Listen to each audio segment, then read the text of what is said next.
Hebu ona Julian Alvarez ndani ya hii new season, msimu mpya, anatokea kwenye uwanja wa Atletico Madrid. Picha yake inaonekana hapo juu, mashabiki wanaanza kumzomea. Wana scream kabisa hamtaki. Yaani inamaanisha kwamba hatumtaki huyu jamaa aondoke kwenye klabu yetu. Lakini wakati huo Julian Alvarez akiwa amekaa kwenye benchi, siti za benchi zile, sura yake inajieleza tosha kwamba huyu mchizi analazimishwa kubaki hapa. Yaani mwenyewe haitaki klabu. Na ni kweli iko wazi, hata mwenyewe ameshasema mara kibao sana haitaki klabu, lakini klabu inamlazimisha.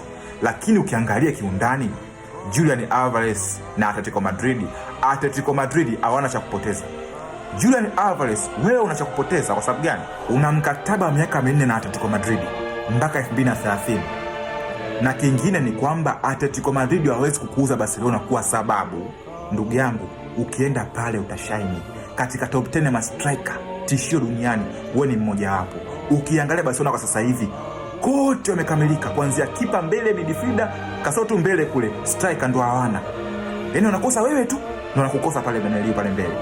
Itakuwa ni tishio kwao Atletico Madrid. Na ukiangalia wapo katika the same league, La Liga. Wanagombania makombe sawa.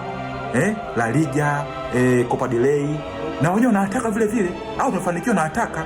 Kwa hiyo ukapiga mahesabu ukaona kwamba tukimwacha aende Barcelona, ndugu yangu, hiki ni kesi kikali, kitakuja kutuchoma swenyewe tumboni. Kitakuja kutuchoma swenyewe tumboni. If just imagine hii situation iwe kwa Lamine Yamal. Je, Lamine Yamal Barcelona atakubali kumwachia aondoke aende Atletico Madrid? Nani angekubali? Hebu acheni jamani. Julian Alvarez, kama unataka kuondoka, ondoka, njoo Arsenal. Yaani kama unakuja njoo tu Arsenal. Maybe at least utakuwa na furaha. Lakini ukiendelea kubaki hapo hapo, yaani kama unavyoonekana kwenye picha hapo, utabaki kwa hivyo hivyo.